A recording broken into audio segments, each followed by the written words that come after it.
नमस्कार सभी केंद्रीय कर्मचारी, राज्य कर्मचारी और पेंशन भोगियों के आपके अपने भरोसेमंद YouTube channel government employees times के फ्रेश वीडियो में एक बार फिर से हार्दिक स्वागत है। क्या केंद्र की नरेंद्र मोदी सरकार कर्मचारियों और पेंशनर्स के वेतन भत्तों और पेंशन में संशोधन के लिए 8वां पे कमीशन ला रही है या कर रही है नए फार्मूले पर विचार? साथ ही बात करेंगे जनवरी 2025 के महंगाई भत्ते को लेकर जारी हुए आंकड़ों से कर्मचारियों और पेंशनर्स में खुशी का माहौल। इस बार फिर बढ़ेगा 3% डीए और डीआर। साथ ही बात करेंगे देश भर के 68 लाख से अधिक पेंशन भोगियों के लिए आई बड़ी खुशखबरी। केंद्र सरकार ने दी 2 मांगों को मंजूरी। साथ ही बात करेंगे रिटायरमेंट, ग्रेजुएटी और पेंशन बढ़ोतरी से जुड़ी महत्वपूर्ण खबरों के बारे में। जानकारी पसंद आई तो वीडियो को लाइक कीजिएगा। चैनल पे पहली बार आई हैं तो प्लीज़ चैनल को सब्सक्राइब कीजिएगा, क्योंकि आपसे जुड़े तमाम तरह के महत्वपूर्ण आदेश, वीडियो और इन्फॉर्मेशन हम यहाँ पर लाते रहते हैं। भारत में केंद्रीय कर्मचारी, जिनमें सशस्त्र बलों के जवान और अन्य सरकारी कर्मचारी शामिल हैं, के वेतन में सुधार को लेकर एक बार फिर से चर्चा तेज हो चली है। केंद्रीय कर्मचारियों की वेतन वृद्धि और बेहतर सुविधाओं के लिए 8वें केंद्रीय वेतन आयोग के गठन की मांग लंबे समय से उठ रही थी। हालांकि केंद्रीय वित्त राज्य मंत्री पंकज चौधरी के हालिया बयान ने इस मुद्दे पर बड़ा मोड़ लिया है। उन्होंने स्पष्ट रूप से बताया कि केंद्र सरकार के पास इस समय 8वें केंद्रीय वेतन आयोग के गठन का कोई भी प्रस्ताव विचाराधीन नहीं है। केंद्रीय कर्मचारियों के वेतन और भत्तों में वृद्धि को लेकर लंबे समय से असंतोष बढ़ रहा था। 7वां केंद्रीय वेतन आयोग 28 फरवरी 2014 को गठित किया गया था और इसके बाद से कर्मचारियों को वेतन वृद्धि की उम्मीद थी, लेकिन जीवन यापन की लागत में बढ़ोतरी और महंगाई की स्थिति के कारण कर्मचारियों का मानना है कि अब उन्हें और बेहतर वेतन की आवश्यकता है। कर्मचारियों और पेंशनर्स की बढ़ती समस्याओं को देखते हुए 8वें वेतन आयोग की मांग एक बड़ी आवश्यकता बन गई थी। केंद्रीय वित्त राज्य मंत्री पंकज चौधरी ने अपने बयान में स्पष्ट किया कि केंद्र सरकार के पास वर्तमान में 8वें केंद्रीय वेतन आयोग के गठन का कोई प्रस्ताव विचाराधीन नहीं है।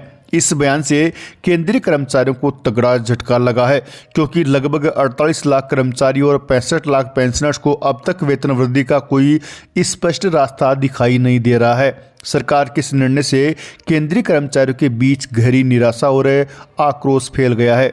2016 में 7वें केंद्रीय वेतन आयोग की सिफारिशें लागू होने के बाद से ही कर्मचारियों को वेतन सुधार का इंतजार था, लेकिन अब तक कोई स्पष्ट निर्णय नहीं लिया गया है। जीवन यापन की लागत में अभूतपूर्व वृद्धि और महंगाई की वजह से ये मुद्दा और भी संवेदनशील हो गया था। इसके अलावा कर्मचारियों का ये भी मानना है कि सरकार की ओर से इस मामले में कोई ठोस कार्रवाई नहीं की जा रही है।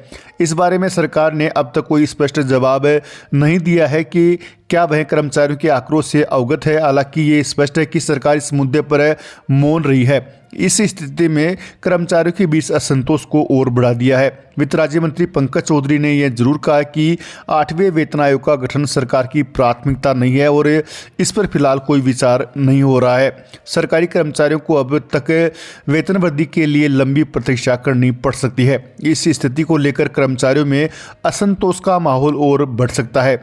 यदि सरकार इस मुद्दे को नज़रअंदाज करती है तो एक बड़ा सामाजिक राजनीतिक मुद्दा बन सकता है। कर्मचारियों के आक्रोश का असर आगामी चुनावों पर भी पड़ सकता है।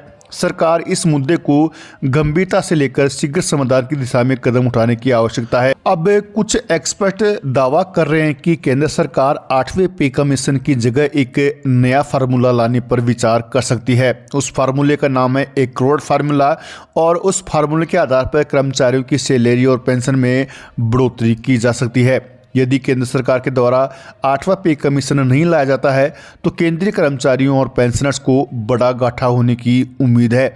वहीं आपको जानकारी के लिए बता दें कि डीए और डीआर को लेकर भी गुड न्यूज़ निकल के सामने आ रही है। सरकारी कर्मचारियों में वेतन वृद्धि को लेकर हमेशा उत्सुकता रहती है। सरकारी कर्मचारियों के वेतन में 1 जनवरी 2025 से महंगाई भत्ते में 3% की बढ़ोतरी हो सकती है। केंद्रीय और राज्य कर्मचारियों का डीए 53% से बढ़कर 56% पहुंच जाएगा। पेंशनर्स का महंगाई रात भी बढ़कर 56% हो जाएगा।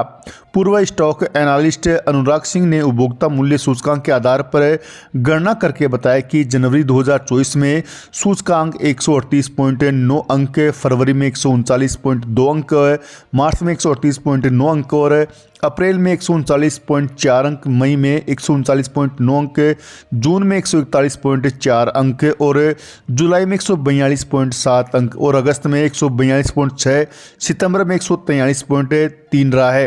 अब लेबर ब्यूरो द्वारा 30 नवंबर 2024 को घोषित आंकड़ों में अक्टूबर का सूचकांक बढ़कर 144.5 हो गया है। इससे जनवरी 2025 में डीए 3% बढ़ना तय माना जा रहा है। जुलाई 2024 से कर्मचारियों को 53% महंगाई भत्ता मिल रहा है।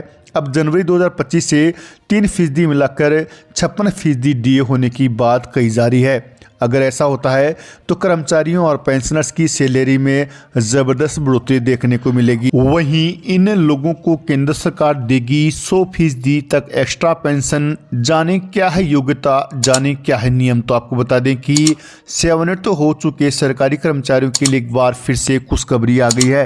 केंद्र सरकार 80 साल के हो रहे केंद्रीय सरकारी पेंशनभोगियों को अतिरिक्त पेंशन का भुगतान करेगी। यह पेंशन इन पेंशनभोगियों को अतिरिक्त अनुकंपा भत्ता के तौर पर दिया जाएगा। हाल ही में department of pension and pensioners welfare ने एक ऑफिस मेमोरेंडम जारी कर ये जानकारी दी है। Ministry of personal PG and pensioners के तहत आने वाले DOPPW ने 80 साल के हो रहे उन केंद्रीय सरकारी सेवानिवृत्त लोगों के लिए अतिरिक्त पेंशन देने संबंधी नए नियम जारी किए हैं। अब सरकार की तरफ से मिलने वाले इन अतिरिक्त बेनिफिट्स को लेकर स्पष्टता दी गई है। बता दें कि केंद्रीय सिविल एम्प्लॉयज़ में वो लोग रहते हैं जो केंद्र सरकार में काम करते हैं लेकिन सेना के सदस्य नहीं होते हैं। ज्ञापन के अनुसार विभाग ने ऑफिस मेमोरेंडम में कहा गया है कि जिस महीने में कोई पेंशनभोगी 80वां जन्मदिन मनाता है उसके पहले दिन से वह अतिरिक्त पेंशन के लिए पात्र होगा। उदाहरण के लिए यदि किसी पेंशनभोगी का जन्म 20 अगस्त 1942 को हुआ है तो उन्हें यह अतिरिक्त राशि 1 अगस्त 2022 से मिलना प्रारंभ हो जाएगी। इसी तरह यदि उनका जन्म 1 अगस्त 1942 को हुआ है तो अतिरिक्त पेंशन भी 1 अगस्त 2022 से मिलना शुरू हो जाएगी। वहीं आपको जानकारी के लिए बता दें कि पेंशनर्स के लिए एक और बड़ी अपडेट निकल के सामने आ रही है उनके कम्यूटेशन को लेकर। जी हाँ, कम्यूटेशन को लेकर हाईकोर्ट के द्वारा एक महत्वपूर्ण फैसला दिया है। हाईकोर्ट ने कम्यूटेशन की कटौती पर रोक लगाते हुए पेंशनभोगियों के लिए वित्तीय राहत का रास्ता खोला है। आपको जानकारी के लिए बता दें कि याचिका में पेंशनभोगियों ने ये मांग की थी कि उनकी पेंशन से कम्यूटेशन की कटौती तुरंत बंद की जाए और पहले से की गई एडिशनल कटौती व वसूले गए ब्याज को वापस किया जाए। तो इसको लेकर हाईकोर्ट के द्वारा फैसला दिया जाने के बाद लाखों पेंशनर्स में खुशी का माहौल है।